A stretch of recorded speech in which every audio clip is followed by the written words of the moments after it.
Hey guys, and welcome back to a brand new video and yet another episode of the Mick Schumacher Career Mode. And here today, 2 episodes in one day, a very rare thing. And if you guys did miss the episode from earlier on today at the Hungarian Grand Prix, then do check that one out before coming back to this one, guys. 2 videos in one day, bit of a special one, and I thought I'd treat you guys to a 2-in-1 also because I was feeling pretty productive and I managed to get ahead. So I'm quite satisfied, so I thought I'd bring you guys this episode. So do check out the last episode of Hungary, like I mentioned, by clicking the card in the top right-hand corner of your screen. But today, we arrive at the Belgian Grand Prix at Spa-Francorchamps, a race that I'm actually going to in real life in a couple of weeks' time when F1 comes back onto the calendar. And one that I've always loved. It's my favourite track, and one that I really, really enjoy. And in the case of Mick Schumacher, it was his dad's favourite circuit. And, you know, Mick's also won there in real life very recently, so it's a very interesting racetrack, this one. And for qualifying, for the first time this season, we've got a fully wet qualifying session, so it's going to really pose a big challenge for the young German. And in the qualifying session, the wet weather sort of opens it up a bit. Realistically speaking, there is no rain expected for the race tomorrow, so Sauber took it upon themselves to actually run with a dry setup and focus on the race pace tomorrow. So with that in mind, the qualifying performance might be a bit of a struggle with these wet conditions. Who knows, maybe most of the other guys on the field have also gone for a dry setup, but that remains to be seen. Certainly in the Sauber camp, both cars have gone for dry setups, focusing on the race tomorrow. But so far, the lap's not been too bad. A little bit scruffy out of turn 1 especially, but so far no real major mistakes and hitting pretty much every single apex. And P12 just on the cusp of P10 and they're getting inside that very good starting position. It's looking okay so far. You know, the problem is wet qualifying is that for the race tomorrow, everybody's going to get a free choice of tyre, not just the people outside of the top 10. So the sort of the magic and the significance of qualifying P11 essentially is sort of lost in this qualifying session. So it's all about just trying to get as high as possible. And so far, Mick is only in P12. He's trying to wrestle the car around this very tight and technical Spa-Francorchamps circuit. That middle sector, sector 2, is going to be a big struggling point all weekend with the downforce levels. This Sauber just isn't there in terms of raw corner speeds. And also Sauber sort of focused on the straight line speed instead to be a little more competitive in sectors 1 and 3 to sort of balance it out a bit. And so far the lap's not been too bad. Like I said, P12, Mick's doing pretty well as he now comes into the final major break point where you can make or break your entire lap, and that is the bus stop chicane. Braking as late as possible, a little bit deep into the first apex, going to bring the car back across for the second one, but then on the exit a little bit of a lag spike, and then that causes a bit of a slip of the rear end, and ultimately costing a bit of lap time there, potentially a P10 if not a little bit higher up, and ultimately finishing in P13 in that qualifying session. So ultimately, not a terrible session, but definitely could have been a little bit better. But sometimes that's the way the cookie crumbles. Now, in terms of the actual qualifying results themselves, Lewis Hamilton bags himself another pole position, and once again is back on top. He has Valtteri Bottas, his teammate, alongside him, making an all-Mercedes front row lockout. And then Verstappen actually beat Gasly in qualifying this time around, making it an all-Red Bull second row. And then we have Fernando Alonso in P5 in the Porsche, big favourites for the race, Porsche with their very, very powerful engine. And then we have Daniel Ricciardo in P6 alongside the Porsche man. And those guys really weren't anywhere near the pace. It was the top 4 and then the rest of the field pretty much, as then Sebastian Vettel and Kimi Raikkonen, both of the Ferraris, making it an all Ferrari 4th row on the grid, with Vettel just about edging out his teammate, with finally Nico Hülkenberg getting a very good P9 Renault back inside the top 10 again, and he actually managed to beat one of the Porsches in the form of Esteban Ocon. So a very good performance there from the Renault man, and that is your top 10. As we now switch over to the second half of the table, and in P11 it's Stoffel Van Dorn in the second McLaren there, and ultimately just missing out on the top 10 with Pascal Wehrlein, a very impressive P12 and 6th row for the Williams guy, and really getting a very good qualifying session in there for the British based team, with Mick Schumacher and Carlos Sainz just behind on the next row, of Mick in the first of the Alfa Romeos, trying his best but ultimately not really having that sort of pace. Then we have Romain Grosjean with Charles Leclerc on the next row. Charles Leclerc a bit of a better qualifying this time around, just shy of P15, Romain Grosjean just edging him out. And then we have Kevin Magnussen and Lance Stroll on the penultimate row of the grid. Kevin Magnussen in the Haas struggling a little bit. Lance Stroll, one of his best qualifying, if not his best qualifying of the season. And finally, it's both of the Jaguars at the back, with Kvyat beating Perez. And overall, that is your top 20 and your grid for the Belgian Grand Prix. Right then, here we go. Let's get ready for the 5 red lights here at Spa. Lights out and away we go for the Belgian Grand Prix, round number 13 of the season, and it's a good start, again straight to the inside. I've got a Haas trying to get on the inside line as well. Got to be careful here, dry conditions, 4 wide into turn 1, yellow flag. I think we've got an illegal overtake on Van Dorn, we're going to have to let him pass. Come on Stoffel, there we go. Yellow flag behind, something's happened, so we could have gained a lot more places there, but ultimately we have to settle just for the 1 position gain. But we are going to get a beautiful run up of Eau Rouge. Oh, boxed in behind Stoffel here, moving to the left hand side, picking up the toe. And look at that, we just blasted past the McLaren. We're running very low, slim aero for this race to try and maximise the straight lines, because our car is not the best through the corners. So right now P11 already on the cusp of the points on these soft compound tyres. One stop strategy, switching over to the super softs later on around lap 12 or 13. So that's the strategy today. We've got a little bit of battling going on as we just tap the back of Raikkonen there as he gets on the brakes for some reason. Hulkenberg P8, good start from him in the Renault. Ocon only 9th in the second Porsche around the track, which they're expected to do really well at because of their engine power. So let's see what happens here. A little bit wide through P1, just trying to get used to the car in these dry conditions. I've got absolutely no idea what the car's pace in the wet in the dries, because practice and qualifying were both in the wet. So it's all a bit unknown at the moment in terms of what the overall paces are. But the car was set up for the dry and qualifying, so let's hope that we do have some good race pace already. I can see Raikkonen, Hulkenberg and Ocon already starting to pull away, and we are forming a bit of a train behind us here.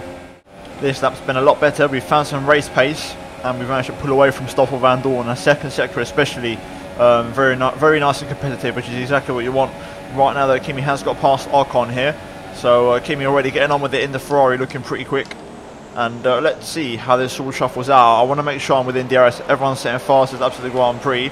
We had a purple sector 1 and sector 2, and it's not quite fast. It's a 48.5 with the track extend included, so we are a little bit off the overall race pace on this soft compound tyre, to be expected.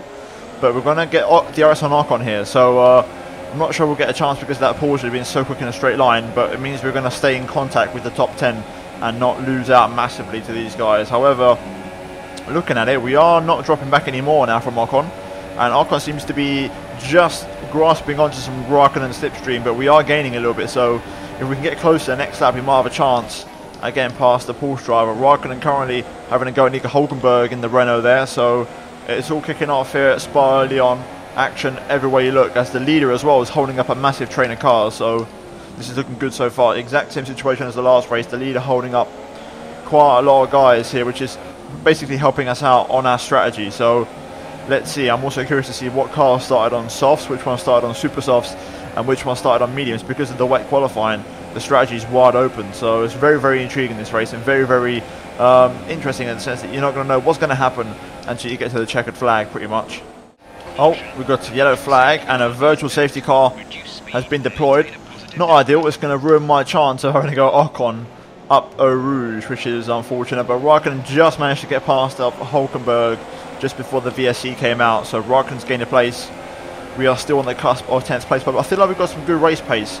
I feel confident, the car's working nicely for us and we can definitely make it work. Also, this is going to help our one-stop strategy, which I'm sure most people are going to be looking at for this race, because if you do a two-stop you're going to be in big trouble, as it's a very slow pit lane, so you want to be realistically looking for that one-stop strategy as VSC is about to end here. So let's get ready for the restart and try and crack on with it and try and get past Esteban Ocon here.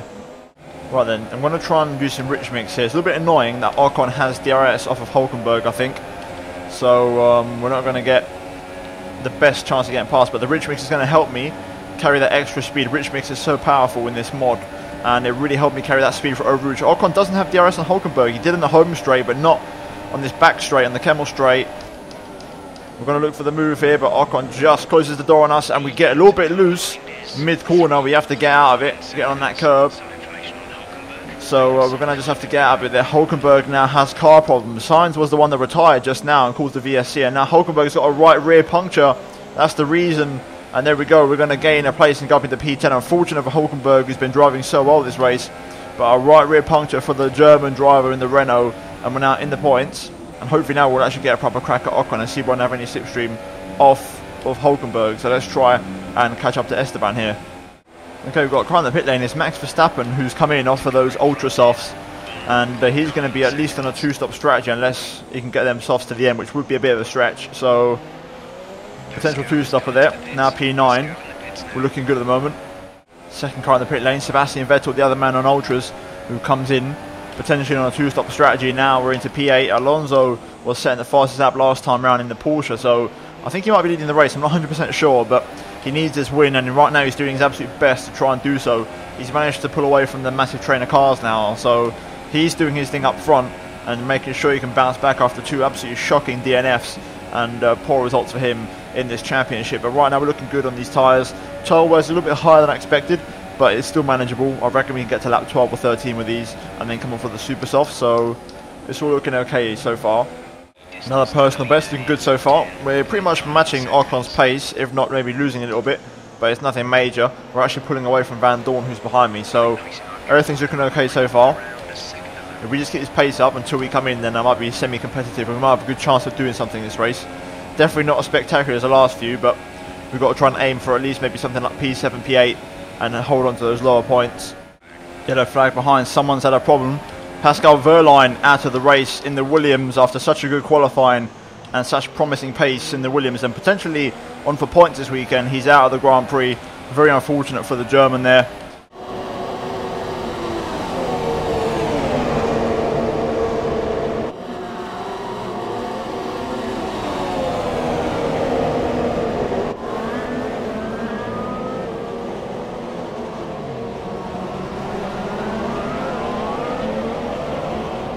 Right then, it's now time for the pit stops. Multiple cars in the pit lane. Those on super soft seems like they have had enough of those tyres, and they're now going to move onto the soft compound tyre. So one-stop strategies all in front of us. So realistically speaking, the position where we was, which was P8, is probably the best we can do this race. So I just got to try and get on with it, push as much as I can. I'm coming in lap 12 for the super soft, so basically once we do go on those supers, we're going to have to also push really hard to try and make up for lost time on that fresh rubber and see if we can get any more positions. Oh, Kimi Raikkonen out of the Grand Prix. That's a big one. The second Froyman out of the race as we take the lead of the Grand Prix momentarily, inheriting it from the remaining one-stoppers. I think Raikkonen was at P7, so that's going to mean at least P7 for us in the race. We're going to get one more place. Obviously, we do have those 2 stoppers to factor in the form of Sebastian Vettel and Max Verstappen, who are going to be extremely quick. Currently, though, leading the race, we have Fernando Alonso behind us in the lead. Porsche, he's the net race leader right now, and he's looking very dominant here in this race so far.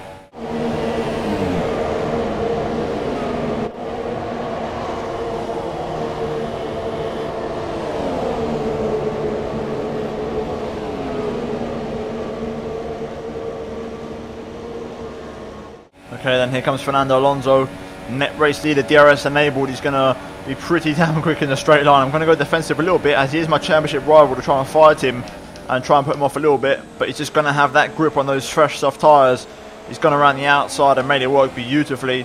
Inside for the next corner. I'm struggling for my tyres now, and Alonso retakes first place emphatically in the best way possible. He needs his race win. He needs to win the next race as well to have any chance of getting himself back into the championship race. And Alonso doing the damage and doing the work here at Spa. We are struggling on these tyres now, so I'm going to come in this lap and get them super softs on the car. Right then, I'm ready for the pit lane. We have a nice bit of extra fuel saved up as well, over 2 laps, so that's going to be good to use and fun to use when we do get the chance. But into the pit lane we come for a one and only stop onto the super soft compound tyres. That was actually extremely close to the pit wall on the inside there. Very conservative, probably a bit too conservative pit entry. Sebastian Vettel comes in with us, so he's a 2-stopper.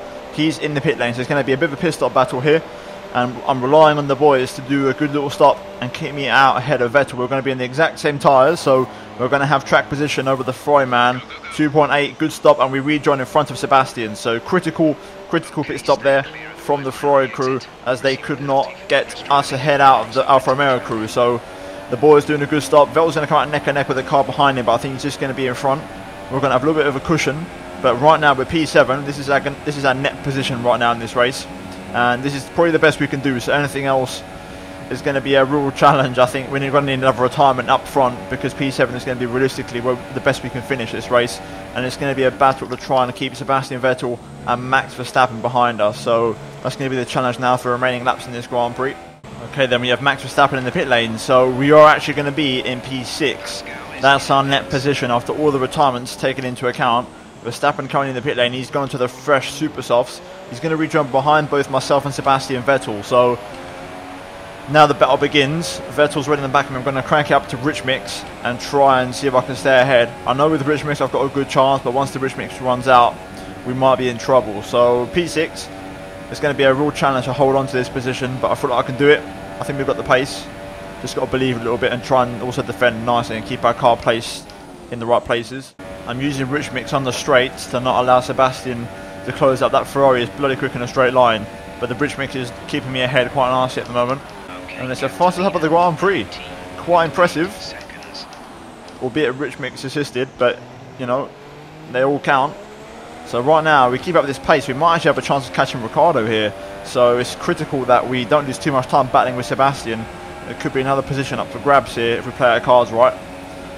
Also being realistic, if I let Sebastian go, he can maybe catch up Ricciardo and I can try and stay in the DRS and try and follow Vettel, and then also benefit on overtaking the McLaren man. But also we've got to factor in Verstappen also catching us up, so we just got to push as much as we can. Simple as that. Sebastian getting extremely close, edging closer and closer, and I'm in rich mix. He's got no DRS, that's how quick he is. It's critical that we use the rich mix tactically and really deploy it on the straights. I'm probably going to run out, but you know, I want to make it last as long as I can to try and close up to Ricciardo as much as we can while we still have the chance. Very good lap there once again, as we are going to set another fast lap of the Grand Prix. This time though, Sebastian even faster still, and he could probably go a hell of a lot faster if he wasn't stuck behind me. So we need to try and stay ahead of Sebastian as long as we can. Sebastian's getting close this lap. He's getting the slipstream. We're going to have to cover off the inside and not let him go through there. He was looking for it. He was looking for a little pocket of space in the inside line, but we just had to deny him the space. Vettel really putting the pressure on now big time. However, we are really catching Ricciardo, and I think we might actually catch him before the end of this race. Myself and Sebastian and Verstappen are all the fastest guys on the circuit right now, and we're all sort of bunching up here, so this isn't over just yet. I've got to say, all in all, the pace on this super soft compound tyre has been brilliant. This Sauber car is really liking this tyre, and it's an absolutely fantastic race compound. Tyre wear isn't even that bad, so it's all looking very good so far. We are starting to run out of rich mix though, so I might have to limit now the use of it. I've been using it on all the straights, so I might just have to keep it now for the Kemmel straight, just to give myself a little bit extra when it comes to defending for Vettel in the remaining laps of the Grand Prix, and also attack Ricciardo at the same time. As we lock up a little bit into the Les Combes section there, just a little bit too hot on the brakes. Verstappen did do the fastest lap last time, not last time, the lap before, so he is still pushing on. He's not as quick as I thought he'd be though, so it might take him a little bit longer to get to the back of us, but he's definitely coming. Okay, I'm sort of cheating here. I'm using rich mix now on every single straight because I want to see if I can get within Ricciardo's DRS this lap, and that way I can really defend myself with Vettel. And if I have Ricciardo's DRS, I don't have to use rich anymore. I think I'm a little bit too far back to get some DRS from Ricciardo, unfortunately. However, I've managed to pull away from Sebastian a bit thanks to the excessive use of rich mix towards the end of the last lap, so we're going to be quite safe on this lap. Vettel's never going to be that close to me, to be fair. We're now out of rich mix though, so we're going to have to go standard and keep it in standard now for the rest of the Grand Prix and hope we can get DRS off of Danny Rick. It's amazing how much of a difference rich mix does make. I'm just struggling now in standard to get just within that 1 second window of the McLaren here. I'm pushing every single corner apex to really try and get them. I'm going to cheat again and use rich mix again, that little bit, just to try and stay within contact of the McLaren, keeping it as close to the wall as possible. Using rich mix through a rouge, I'm going to really go into the negative here. Now back into standard. Have I done enough? Yes, I have. Okay, we're now within Ricciardo's DRS. Critical. Now we don't have to use rich anymore. We can now save the fuel that we need, and we're now within range of the McLaren. Okay, apparently Ricciardo might have a car issue now, so he's going to be in much bigger trouble, and you can see already it's so apparent that he's got some sort of problem with his car because he was so slow through Pouhon. So it's going to be a fairly straightforward move here on the McLaren driver, I feel, if we just play our cards right. Just got to make sure we don't hit the back of him or anything like that. He might lock up or something, you never know. We are now right on the back of him though. It's going to compromise my line a little bit through Stavlo too. We're going to pull to the right hand side, pick up the slipstream, and go side by side with the McLaren driver. Sebastian Vettel lurking in the background. Will he commit to a move here? I don't know. Side by side with Ricciardo, that McLaren still holding on though in the straight. Side by side, still on the outside of Blanchimont here. Can we get him on the brakes into the bus stop chicane? Late on the day, inside line. Ricciardo is still keeping it in there, to be fair to him. Whatever car issues he may have, he's not letting it go, but eventually he has to yield and give the position away. So right now we are P5. 1.5 laps, 2 laps to go, you could say. A little bit wide through turn 1, just getting the corner a bit wrong. Sebastian Vettel's now made the move from Ricciardo here. This is a problem now because Vettel's got the move done straight away, which I was not expecting. So I'm going to be vulnerable and exposed to Sebastian's DRS as I'm now in standard. I'm still trying to save fuel here to get back on target. Sebastian, this is going to be his best chance to get a move and try and overtake me here. He's not really catching me that much though. That Ferrari just struggling in the straight. I'm just going to go defensive a little bit just to cover off the inside, but Sebastian couldn't really edge close enough to me to make the move there. So we're going to hold on for now in P5. This might be Seb's best chance. He's very close to me this time. On the back, trying to cover off the inside. Now he's switched to the inside again. I've squeezed him, but Sebastian's just got the pocket space. He got the run. I feel like he definitely put in some rich mix there, unlike on the Camel Straight, and he's managed to get me. I'm picking up the toe. Can I go up the inside again on the brakes here? Late in the day, not quite. Sebastian very good on the brake, and I get out of shape on the curb, and Sebastian has made it work. I'm going to have DRS going on to the last lap of the Grand Prix. If I can just stay relatively close, going through a rouge, keep it nice and tidy through turn 1. If I can just stay within range, I might have a chance here. Fuel light flashing red, so we're marginal for fuel, so I've got to be careful. But we are close to Sebastian here. We're gaining already on the straight. I can see we're gaining momentum. I'm going to have to get out of the throttle a little bit here just to not hit the back of him. But that's going to compromise the momentum a little bit. Going to go for the outside here. Vettel squeeze onto the grass. Switching to the inside. There we go. Got the inside line. Vettel now switching over to the inside line here. Warning for a collision with Vettel. Vettel locks up. Very close. Marginal on the apex. Around the outside. Do we have the grip inside for the next corner? Vettel on the outside. We've tapped the back of him a bit there. But Vettel's held on. Really, really good battle there. But now Verstappen's on the back of us. Do we have enough to keep up with Vettel until the end of the Grand Prix and maybe have a go into the bus stop? I don't think we do. We are struggling now a little bit on these tyres, as I've mentioned before. We do go through our tyres a little bit better, a bit more than the AI do. And Vettel just really pulls away there through Pouon. We're going to have to contend now with Max Verstappen for the remainder of this Grand Prix here, who's right on the back of us, just struggling to get the car fed through these corners. Sector 2 is an absolute killer for this car. The setup's been good in the dry for most of the race, but when the tyres start to fade, it's been a struggle. Now through Stavlo 2, is Verstappen going to do the same as Vettel? This time I'm going to go to the left-hand side. I'm going to try and defend my left-hand side, but Verstappen now goes to the right. That Red Bull, no slouch in a straight line. Is Verstappen going to go on the outside of Blanchimont? Yes, he does. We're going to hold it on the inside line. It's all going to come down to the bus stop chicane here, side by side with the Dutchman.